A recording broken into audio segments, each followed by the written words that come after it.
तो दोस्तों पिछली वीडियो में हमने जो है डेप्रिसिएशन चैप्टर को जो है हमने शुरू कर दिया था। साथ में हमने जो है डेप्रिसिएशन का मतलब समझ लिया था कि आखिर में डेप्रिसिएशन होता क्या है, और उसके बाद हमने जो है किस कॉजेज़ क्या होते हैं, क्या कारण होते हैं कि हमें जो है डेप्रिसिएशन लगाना पड़ता है, और किस ऑब्जेक्टिव से जो हम डेप्रिसिएशन को लगाते हैं। मतलब हम समझ लें कि पिछले जो है मोस्टली 90% जो थ्योरी थी हमने इस चैप्टर की ख़त्म कर दी थी। अब जो है इस वीडियो में हम जो है प्रैक्टिकल करने जा रहे हैं कि प्रैक्टिकली जो है इसको किस दो मेथड होते हैं उससे जो है डेप्रिसिएशन अकाउंट कैसे, यानी कि उस जो एसेट होता है जिस पर डेप्रिसिएशन लगता है उसका अकाउंट कैसे बनाया जाए। तो हेलो दोस्तों, मैं नीरज सिंह स्वागत करता हूं आपका मेरे यूट्यूब चैनल भारतीय पाठशाला में। आज हम पढ़ने जा रहे हैं चैप्टर 14 जो कि डेप्रिसिएशन है। हमने पिछली वीडियो से इसको जो है शुरू कर दिया था। तो अगर आपको इस कंटेंट में इंटरेस्ट है तो प्लीज़ मेरे चैनल को ज़रूर से ज़रूर सब्सक्राइब कर दीजिए। अपने फ्रेंड्स को भी बोल दीजिए कि वो भी सब्सक्राइब कर दे अगर उसे इंटरेस्ट है। तो ऐसे ही मैं कंटेंट जो है एनआईएस के इस चैनल पे लाता रहता हूँ। मेरी वीडियो को ज़रूर से लाइक कीजिएगा अगर आपको वीडियो अच्छी लगी हो। तो चलिए आइए बिना टाइम वेस्ट किए इस वीडियो को शुरू करते हैं।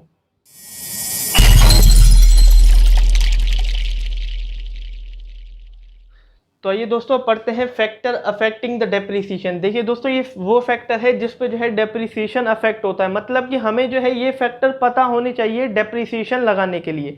एक हिसाब से आप इसको जो है टर्म्स भी समझ सकते हैं, ठीक है। ये चीज़ जो है चार जो है वर्ड हमें जो है पता होने चाहिए डेप्रिसिएशन को समझने के लिए, आगे जो है डेप्रिसिएशन लगाने के लिए। तो दोस्तों सबसे पहले आ जाता है कॉस्ट ऑफ एसेट। कॉस्ट मतलब होता है परचेज प्राइस, लागत बोल लें। वैसे भी हम एसेट खरीदते हैं तो एक हिसाब से हमने जो है बिजनेस में लागत ही लगाई है, एक हिसाब से हम जो है एसेट का जो है परचेज प्राइस हम मान सकते हैं। अब यहाँ पे समझने वाला होगा कि परचेज प्राइस सिर्फ वो नहीं, मान लीजिए हमने जो है मशीन के एक एसेट के मैं एग्जांपल ले लेता हूँ, उसमें मैंने जो है मशीन 5 लाख रुपए की खरीदी। अब मेरा जो है परचेज प्राइस सिर्फ 5 लाख रुपए नहीं माना जाएगा अगर उसमें जो है मैंने कोई किराया दिया है घर ले आने के लिए, लोडिंग अनलोडिंग का, या वेजेस दिए हैं उस मशीन की इंस्टॉलेशन के लिए, दिहाड़ी मैंने जो है दी होगी, ठीक है। ऐसे बहुत खर्चे अगर मैंने मशीन पे करे हैं तो वो सारे खर्चे जोड़ के जो है मशीन की जो कॉस्ट बनेगी वो मेरी जो है कॉस्ट ऑफ एसेट कहलाएगी। वो मेरी जो है कॉस्ट ऑफ एसेट कहलाएगी। सिर्फ परचेज प्राइस इसमें नहीं आएगा, ठीक है। इसके अंदर वो सारे एक्सपेंसेस होंगे जिस पे मैंने जो है उस मशीन को इंस्टॉलेशन या जो भी कराने के लिए मशीन की इंस्टॉलेशन जिस लिए भी मैंने जो है एक्सपेंस किए हैं मशीन के ऊपर, वो मेरी सारी कहलाएगी कॉस्ट ऑफ एसेट, जिसके अंदर purchase price, expenses, wages on installation हो गया, लोडिंग अनलोडिंग, ठीक है, जो कुछ भी आ जाता है उसके अंदर जो है वो कॉस्ट ऑफ एसेट के अंदर आ जाएगा। अगर सारा कुछ मिला के मेरा जो है 5,80,000 बनता है तो 5,80,000 वो मेरी क्या बनेगी, मशीन की कॉस्ट बनेगी। और परचेज प्राइस क्या होगा, मान लीजिए मैंने अभी आपको 5 लाख बताया तो परचेज प्राइस 5 लाख, सारे एक्सपेंसेस जोड़ के जो मेरा 5,80,000 बना वो मेरी क्या मानी जाएगी, कॉस्ट ऑफ एसेट, ठीक है। सेकंड आ जाता है यूजफुल लाइफ ऑफ एसेट। देखिए दोस्तों, यूजफुल लाइफ ऑफ एसेट मतलब कि कितनी लाइफ है एसेट की। हम जो है एक एस्टिमेट अंदाजे से ये सोच के चलते हैं कि ये मशीन 10 साल चलेगी, 5 साल चलेगी, 6 साल चलेगी, तो वो मेरा क्या होगा, यूजफुल लाइफ ऑफ एसेट्स। इसका एग्जाम्पल जैसे कि 5 ईयर, 6 ईयर, ठीक है। ये जो है हम एस्टिमेट लगा के चलते हैं तो वो हमारा कहलाता है यूजफुल लाइफ ऑफ एसेट। ये जो है हम अंदाज़ा लगाते हैं, एग्जैक्ट हम जो है ये नहीं कह सकते कि ये मशीन 6 साल चलेगी। हम अगर कंप्यूटर ले आते हैं अपने बिजनेस के लिए तो कंप्यूटर को हम जो है एग्जैक्ट टाइम नहीं बता सकते ये कंप्यूटर इतने साल चलेगा।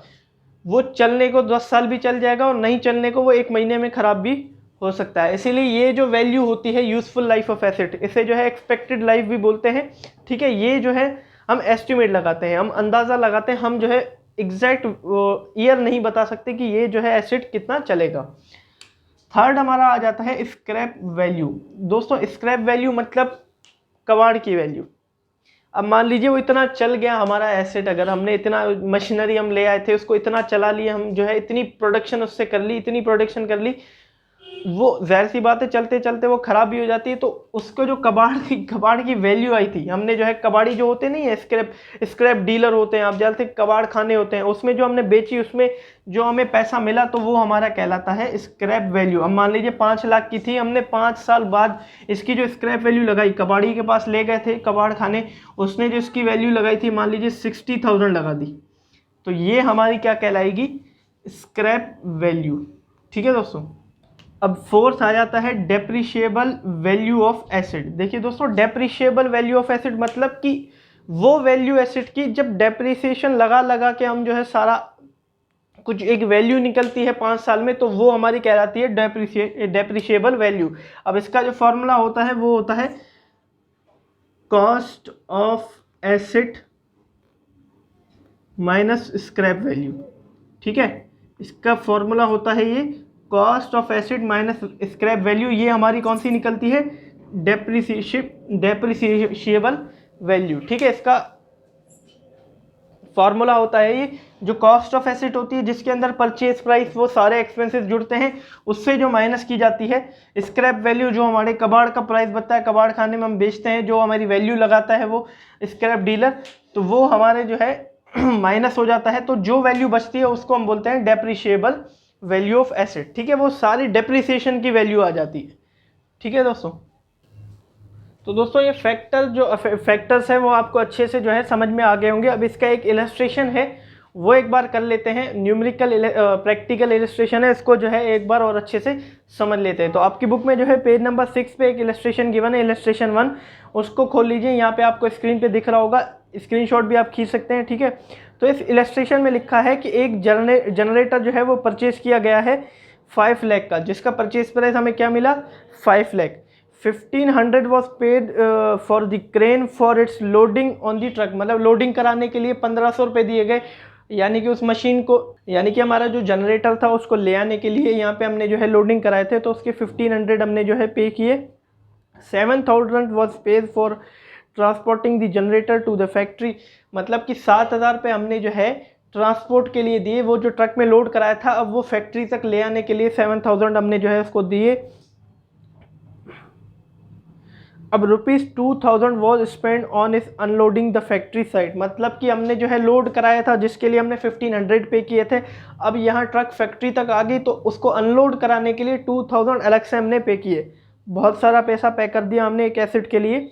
The generator was estimated to run for 10 year, हमने एक एस्टिमेट लगाया, अंदाज़ा लगाया कि ये 10 साल तक जो है जनरेटर चल जाएगा। And would be saleable for 60,000, calculate the depreciation value of the generator, मतलब सेलेबल मतलब कि स्क्रैप वैल्यू हमने एस्टिमेटेड एक अंदाजे से स्क्रैप वैल्यू भी जो है 60,000 निकाल ली। अंदाजे से ये मान लिया कि 10 साल के बाद हमें जो है इसका जो स्क्रैप डीलर है यानी कि कबाड़ का जो पैसा मिलेगा वो 60,000 तक तो मिल ही जाएगा। ये दोनों एस्टिमेट करके हम जो है लगाते हैं। ठीक है, तो सबसे पहले हमें जो है calculate depreciable value of generator, depreciable value of निकालनी है, जिसका फार्मूला हमारा क्या होता है? Cost of asset minus scrap value. ठीक है, तो सबसे पहले तो हमें जो है ये कॉस्ट ऑफ एसिड निकालना पड़ेगा।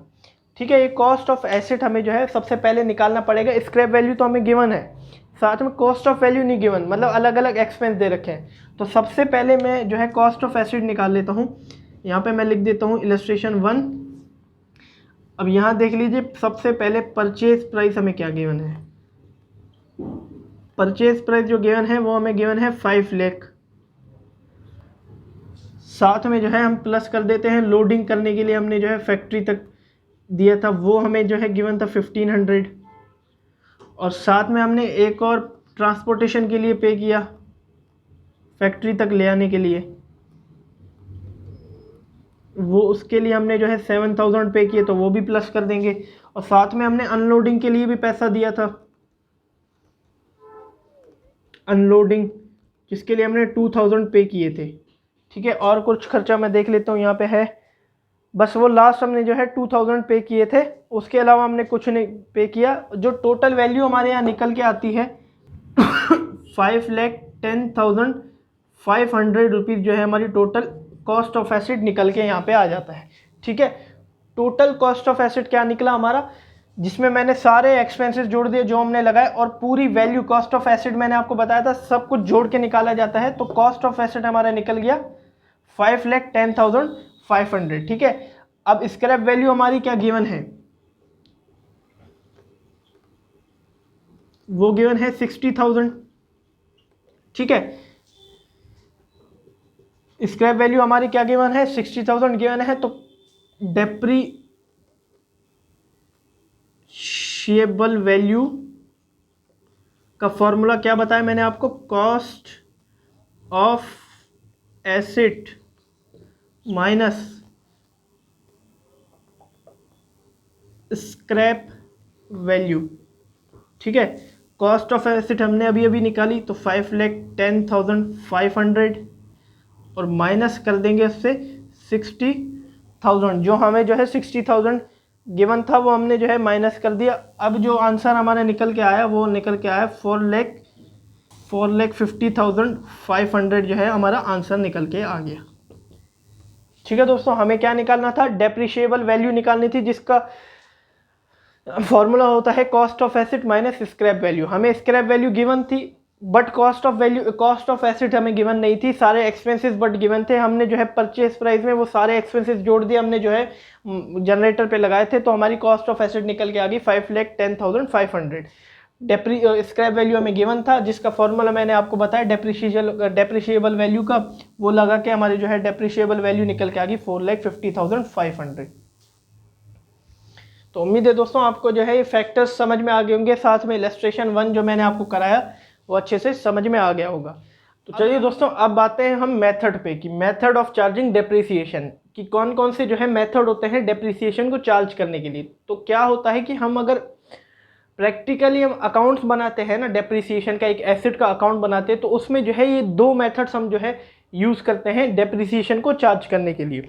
तो सबसे पहला मेथड जो हमारे पास आ जाता है वो है SLM, स्ट्रेट लाइन मेथड, जिसे जो है ओरिजिनल कॉस्ट मेथड भी बोला जाता है। दूसरा हमारे पास आ जाता है DBM, diminishing balance method, WDV भी बोला जाता है, रिटर्न डाउन वैल्यू मेथड भी जो है इसे बोला जाता है। तो सबसे पहले हम जो है SLM को करेंगे, यानी कि स्ट्रेट लाइन मेथड को हम जो है समझेंगे। बाद में हम जो है DBM की तरफ बढ़ेंगे, DBM को भी समझेंगे। फिर हम जो है अकाउंटिंग प्रॉब्लम जो इसकी होती है जिसमें हमें डेप्रिसिएशन अकाउंट, वो एसेट का अकाउंट जो है बनाना पड़ता है, फिर उसे जो है हम बनाएंगे। तो सबसे पहले हम आते हैं स्ट्रेट लाइन मेथड पे। देखिए दोस्तों, ये जो है सबसे ईजीएस्ट मेथड मैं इसको बोलूँगा। दो मेथड होते हैं DBM और SLM, उसमें सबसे जो इजीएस्ट है वो हमारा SLM है, स्ट्रेट लाइन मेथड।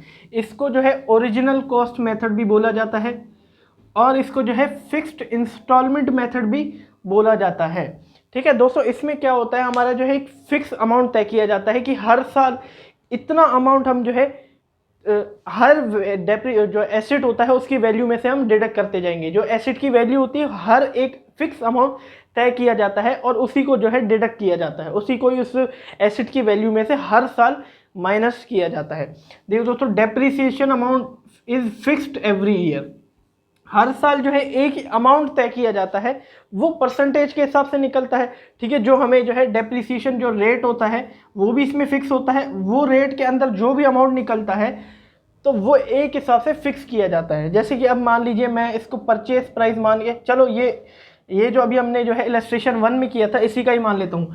मान लीजिए 5,10,500 का जो है 10% का अमाउंट था। ठीक है, तो 10% का अमाउंट था तो हमारा जो है निकला 51,050 रुपीज़ जो है एक अमाउंट निकल आया हमारे डेप्रिसिएशन का। अब वही जो फिक्स अमाउंट है वही हर साल हम लगाएंगे, क्या करेंगे, चार्ज करेंगे एवरी ईयर। ठीक है, एक अमाउंट तय कर लिया, अब हर साल हम वही अमाउंट लगाएंगे। 5 लाख की मशीन थी, अब मान लीजिए 5 लाख की मशीन थी, 5 लाख के 10% कितना हुआ 50,000। 2011 का ईयर है, उस टाइम हमने जो है 50,000 डिडक्ट कर लिया, हमारी एसेट की वैल्यू क्या आ गई 4,50,000। फिर अगला साल आ गया, फिर 50,000 हमने डिडक्ट कर दिया, हमारी एसेट की वैल्यू क्या आ गई 4 लाख। फिर अगला साल आ गया, फिर हमने जो है 50,000 की जो वैल्यू थी वो डिडक्ट कर ली, 3,50,000 हमारा आंसर आ गया, यानी कि हमारी एसेट की वैल्यू आ गई। तो वो स्ट्रेट लाइन मेथड हमारा क्या होता है, उसमें हमारा जो है अमाउंट भी फिक्स होता है, रेट भी फिक्स होता है और वही हम जो है चार्ज करते चलते हैं। ये हमारा होता है स्ट्रेट लाइन मेथड, जो बिल्कुल ईजीएस्ट होता है। एक ही अमाउंट में उसमें जो है निकाल लिया, अब वही अमाउंट जो है डिडक्ट करते जाएंगे। अब इसको कैसे करना है वो अकाउंटिंग प्रॉब्लम्स आगे आएंगी, हमारी जो है इलस्ट्रेशंस होंगे, उसमें मैं करके दिखाऊंगा कि आपको जो है कैसे SLM मेथड को लगाना है। फिलहाल इसके कुछ जो है SLM मेथड के अंडर फॉर्मूले आते हैं, वो मैं आपको समझा दूं, जिसमें जो है हमारे अमाउंट निकलता है डेप्रिसिएशन का, साथ में डेप्रिसिएशन की परसेंटेज यानी कि रेट ऑफ डेप्रिसिएशन निकलता है। वो सब मैं आपको फॉर्मूले जो है समझा दूं। फिलहाल मैं इसको मिटा देता हूँ, आप इसको नोट भी कर सकते हैं।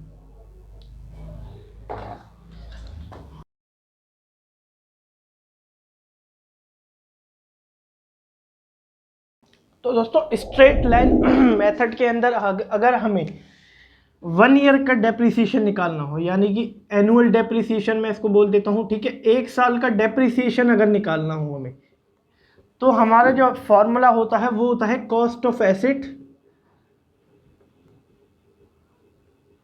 माइनस जो हमारी स्क्रैप वैल्यू होती है वो स्क्रैप वैल्यू माइनस अपॉन में जो है नंबर ऑफ ईयर्स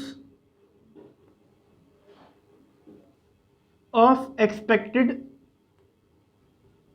लाइफ। ठीक है, इसको जो है मैं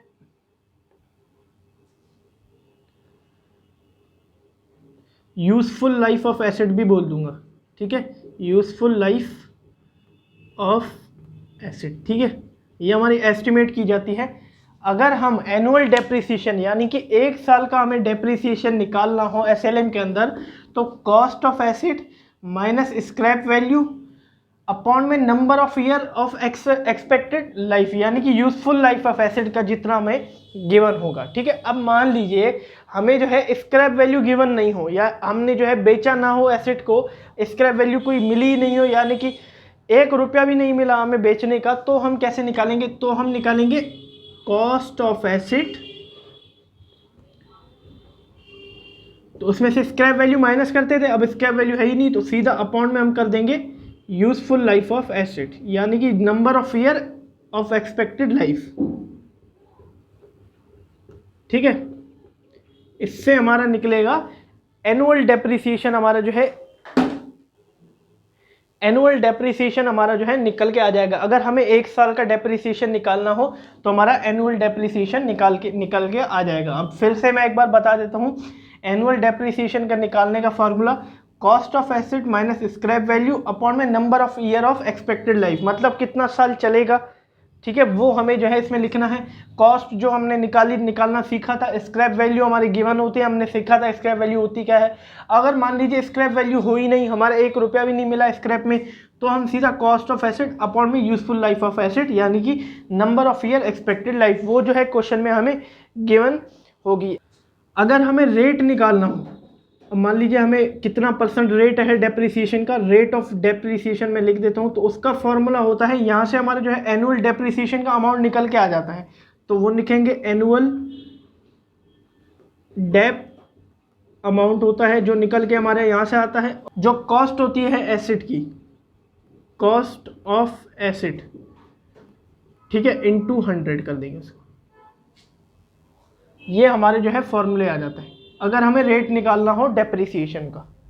ठीक है, अगर हमें एनुअल डेप्रिसिएशन निकालना हो तो उसका फॉर्मूला ये होता है, अगर रेट निकालना हो हमें तो उसका फॉर्मूला हमारा जो है ये आ जाता है। अब इसके जो है कुछ इलस्ट्रेशन गिवन है, वो एक बार कर लेते हैं ताकि आपको अच्छे से समझ में आ जाए। तो दोस्तों यहाँ पे आपकी बुक में जो है पेज नंबर 7 पे इलस्ट्रेशन 2 दिया हुआ है, उसमें लिखा हुआ है कि अब machine was purchase January 1, 2011 for 1 lakh, मतलब एक मशीन परचेज हमने की थी जनवरी 1, 2011 को, वो उसकी जो प्राइस था वो 1 लाख रुपीज़ था, और उसकी जो यूज़फुल लाइफ जो यानी कि जो एक्सपेक्ट किया गया कि कितना चलेगा वो 10 ईयर तक हमने जो है एक्सपेक्ट किया।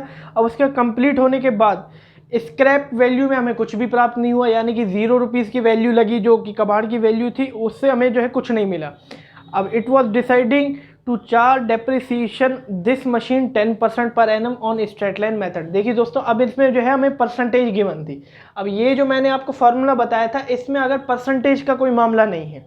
ठीक है, अगर परसेंटेज गिवन होती है, उसमें आपको एनुअल डेप्रिसिएशन निकालने को बोलता है, तो सीधा उस % निकाल लो आप, उस जो वैल्यू होगी उसका सीधा आप % निकाल लो। ठीक है, अगर स्क्रैप वैल्यू गिवन होगी तो उसको माइनस करके आप जो है % निकाल सकते हो। ठीक है, यहाँ पे कोई स्क्रैप वैल्यू नहीं थी तो 1 लाख का था, और 1 लाख का 10% हमने निकाल लिया 10,000। ठीक है, अब वो हर साल जो है स्ट्रेट लाइन मेथड के हिसाब से 10,000 लगता चला जाएगा। यहाँ पे आपको आंसर दिख रहा होगा, ऐसे करके आपको जो है आंसर लिखना है। हर साल आप देख सकते हैं 10,000 का फिक्स अमाउंट है, और 10,000 का फिक्स हमारा % था, और निकालते चले गए। 10 ईयर का बोला था एस्टिमेट लाइफ, तो 10 ईयर का हम निकालते चले गए। तो ऐसे इलस्ट्रेशन 2 हमें जो है करना है। अब आ जाते हैं इलस्ट्रेशन 3 पे। इलस्ट्रेशन 3 पे जो है आपको एक अच्छा क्वेश्चन गिवन है यहाँ पे। इलस्ट्रेशन 3 आपका पेज नंबर 9 पे गिवन है, आप देख सकते हैं स्क्रीन पर। X limited purchase a machine on April 1 2014 for 1 lakh whose life was expected to be 10 year, मतलब एक्सपेक्ट किया 10 साल चलेगी और उसकी जो वैल्यू थी यानी कि मशीन हमने खरीदी तो 1 लाख थी। It is estimate scrap value at the end of 10 year was 10,000, मतलब एस्टिमेट कर दिया कि 10 साल बाद ये इतने में बिक जाएगी। Find the amount of depreciation to charge profit and loss account every year, calculate the rate of depreciation is to be charge every year. अब यहाँ पे परसेंटेज हमें नहीं गिवन है, ठीक है, हमें जो है स्क्रैप वैल्यू गिवन है, साथ में कॉस्ट ऑफ एसिड यानी कि मशीन की कॉस्ट हमें गिवन है और साथ में एस्टिमेटेड लाइफ भी गिवन है। तो ये वाला आप फॉर्मूला लगा सकते हो उसमें, ठीक है। हमें क्या निकालना है, अमाउंट भी निकालना है, ठीक है, और साथ में रेट भी निकालना है। रेट निकालने का फॉर्मूला मैंने आपको बता रखा था, ठीक है। तो चलिए इसको कर लेते हैं, मैं ये मिटा देता हूँ अच्छे से, मैं जो है इसको कर लूँ।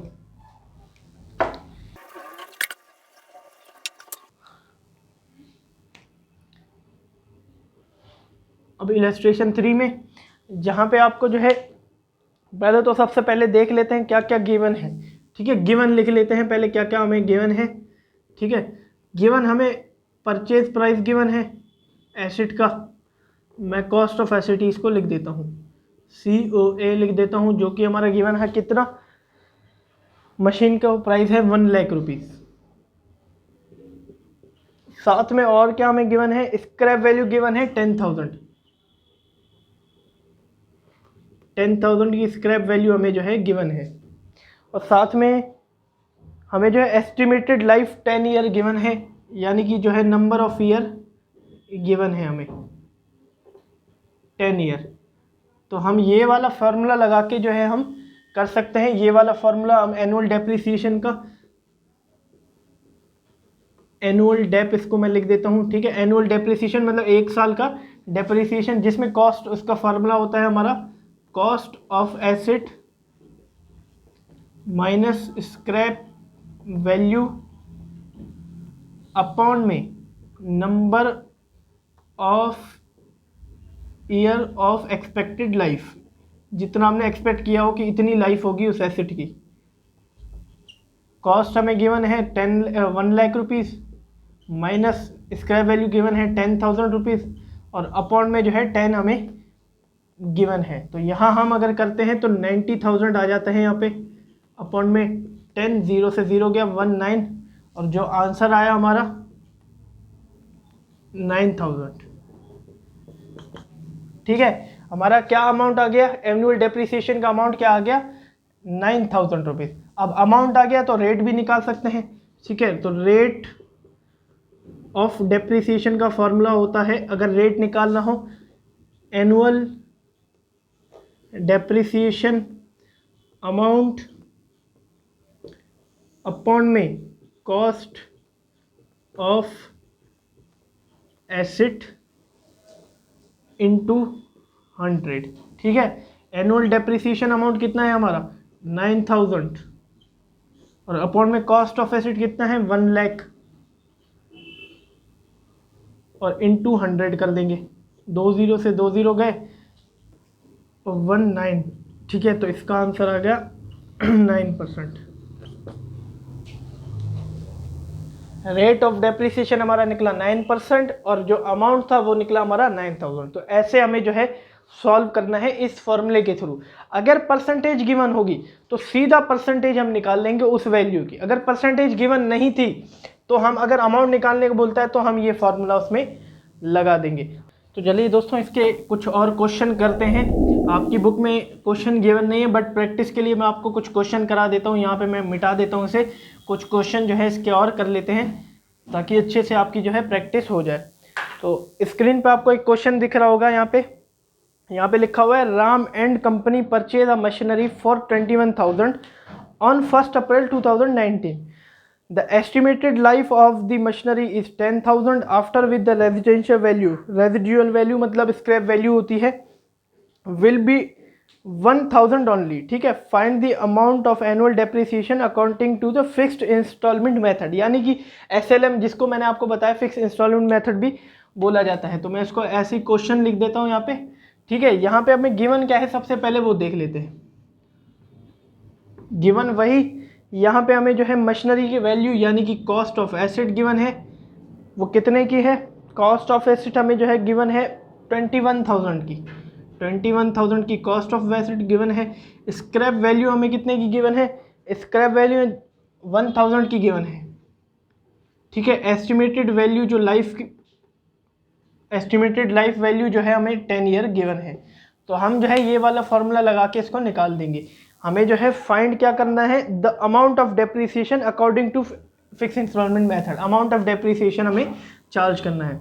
तो इसका फॉर्मूला मैंने आपको अभी भी लिखवा दिया था। एनुअल डेप्रिसिएशन का फॉर्मूला क्या था, कॉस्ट ऑफ एसिड जो हमें गिवन है 21,000 minus scrap value, scrap value हमें 1,000 गिवन है, और अपॉन में number of year of expected life जो हमें नंबर ऑफ ईयर गिवन है 10 ईयर, ठीक है। और इसको अगर हम करते हैं तो ये आ जाएगा 20,000 अपॉन में 10, ठीक है। 20,000 अपॉन में 10, तो इसका आंसर आएगा 2,000, जो कि हमारा आंसर है, ठीक है। 2,000 हमारा जो है एनुअल डेप्रिसिएशन है। तो यहाँ रेट निकालने को तो बोला नहीं गया, मैं रेट भी एक बार निकाल लेता हूँ, जिसका फॉर्मूला आपको लिख रखा है रेट ऑफ डेप्रिसिएशन का, ठीक है। रेट ऑफ डेप्रिसिएशन का फॉर्मूला क्या होता है, एनुअल डेप्रिसिएशन अमाउंट, जो कि हमारा यहाँ पे 2,000 निकला था, ठीक है। अपॉन में हम कर देंगे कॉस्ट ऑफ एसिड जो कि ये 21,000 है, और इंटू 100 कर देंगे, ठीक है। 2 0 से 2 0 कट गए, तो यहाँ पे 9 पॉइंट, कैलकुलेशन एक बार कर लेता हूँ मैं। तो यहाँ जो आंसर आ रहा है वो है 9.52, यानी कि मोटा मोटा हम कह रहे हैं कि 9% हमारे जो है डेप्रिसिएशन का रेट है, ठीक है। तो चलिए एक और क्वेश्चन ले लेते हैं। यहाँ पे आपको जो है स्क्रीन पे दिख रहा होगा, ऑन 1 अप्रैल, मैं यहाँ पे एक और जो है क्वेश्चन करा देता हूँ आपको। तो सबसे पहले मैं यहाँ पे जो है गिवन चीज़ें लिख लेता हूँ। On 1 April 2015 Grand Limited purchase a machinery for 3 lakh, मतलब कॉस्ट ऑफ एसिड हमें गिवन है 3 लाख की, साथ में and incurred to 21,000 toward freight and insurance, मतलब फ्रेट और इंश्योरेंस इसने करा दिया, इंश्योरेंस मतलब फ्रेट और इंश्योरेंस के इसने पैसे दिए जो कि थे 21,000 रुपीज़, ठीक है। और 3,000 टूवर्ड्स कैरेज इनवर्ड, मतलब कैरेज के लिए भी इसने 3,000 पैसे जो है पे किया, और साथ में जो है 6,000 टूवर्ड्स इंस्टॉलेशन चार्जेस, मतलब 6,000 जो है इंस्टॉल करने के लिए इसने पैसा दिया, मतलब इस ग्रांड लिमिटेड कंपनी ने, ठीक है। और फिर आगे बोलते हैं it has estimated that the machinery will have a scrap value of 3,000, मतलब स्क्रैप वैल्यू भी इसने गिवन थी 3,000 की स्क्रैप वैल्यू इसने दे दी, ठीक है।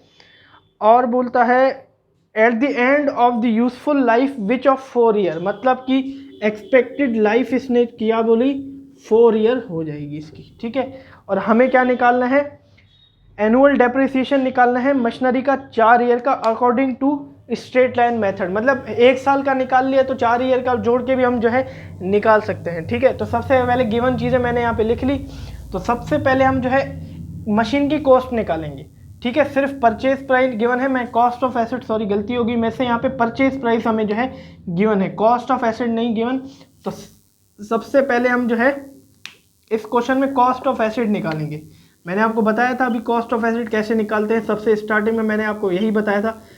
कॉस्ट ऑफ एसिड यहाँ पे हम सबसे पहले निकालते हैं, ठीक है। सबसे पहले परचेज प्राइस हमें गिवन है, वो है 3 लाख,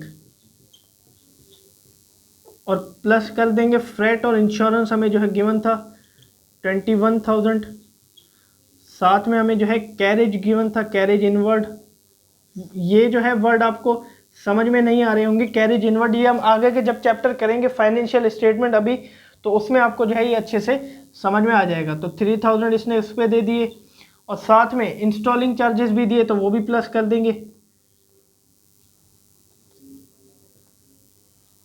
6,000, और साथ में जो है इसने स्क्रैप वैल्यू, तो वो अलग चीज़ होगी, ठीक है। तो ये हमने जो है एक्सपेंसेस किए, तो जिसका हमें कॉस्ट हमें टोटल बन रही है कॉस्ट ऑफ एसिड, वो हमारी बन रही है 3,21,369, तो 3,30,000 हमारी जो है कॉस्ट ऑफ एसिड यहाँ पे बन रही है। तो कॉस्ट हमारी निकल के आ गई।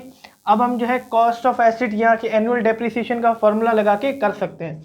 तो यही करते हैं हम यहाँ पे, annual dep cost of asset हमने यहाँ पे अभी निकाल ली थी 3,30,000, लिख देता हूँ मैं 3,30,000 और माइनस स्क्रैप वैल्यू हमें यहाँ पे गिवन है 3,000 की, तो 3,000 अपॉन में नंबर ऑफ ईयर भी हमें गिवन है एस्टिमेटेड लाइफ के, तो 4 है, तो यहाँ पे आ जाता है 3 लाख डिवाइडेड बाय 4 और 7,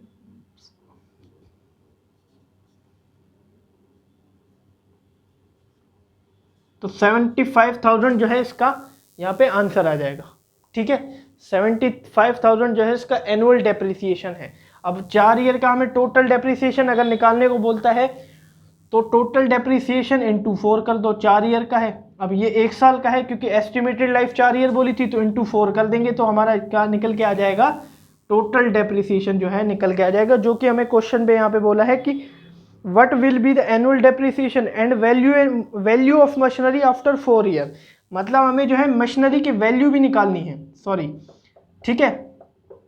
यहाँ पे हमने जो है 4 साल के बाद मशीन की वैल्यू क्या होगी। अभी जो है कॉस्ट ऑफ एसेट हमारी यहाँ निकली 3,30,000, अब 4 साल बाद उसकी क्या कॉस्ट होगी। देखिए दोस्तों, हमने जो है एनुअल डेप्रिसिएशन निकाल लिया, मतलब कि 1 साल का हमारा डेप्रिसिएशन निकल गया, 1 साल का हमारा जो है डेप्रिसिएशन निकल गया। अब हमारे जो है बैलेंस जानना है मशीनरी का 4 साल बाद क्या होगा, तो मतलब हम 4 साल बाद जो है 4 साल का डेप्रिसिएशन उस पर लगाएंगे तो हमारा बैलेंस निकल के आ जाएगा। अब 75,000 को अगर हम 4 साल का हमें निकालना है तो 75,000 को इंटू 4 कर देंगे, क्योंकि ये 1 साल का एनुअली है, तो हमारा आंसर आ जाएगा 3 लाख। ठीक है, और बैलेंस जो मशीनरी का होगा, यहाँ पे कॉस्ट ऑफ एसेट 3,30,000 थी, अब यहाँ बैलेंस लिख देता हूँ मैं, ऑफ मशीनरी होगा 3,30,000 जो हमारी स्टार्टिंग वैल्यू थी, हमने कॉस्ट ऑफ एसेट निकाल लिया और माइनस कर देंगे ये सारी डेप्रिसिएशन की वैल्यू 3 लाख रुपये, तो जो बैलेंस निकलेगा मशीनरी का 4 साल बाद का वो ये होगा 30,000। ठीक है दोस्तों, ये हमारा क्वेश्चन यहाँ पे भी ख़त्म। तो उम्मीद है दोस्तों आपको अच्छे से ये जो है समझ में आ गए होंगे। यहाँ पे मैं उन दोनों क्वेश्चन की स्क्रीनशॉट आपको अच्छे से अभी शेयर कर देता हूँ ताकि आप जो है घर पे बैठ के उसको कर सके। तो देख सकते हैं आप,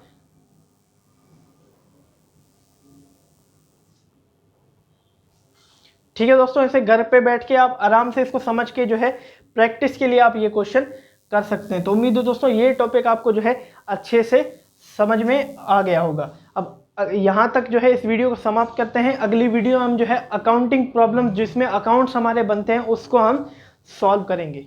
तो धन्यवाद दोस्तों मेरी वीडियो को एंड तक देखने के लिए। अगर आपको वीडियो अच्छी लगी हो तो प्लीज़ मेरी वीडियो को लाइक कर दीजिएगा, शेयर कर दीजिएगा अपने फ्रेंड्स के साथ।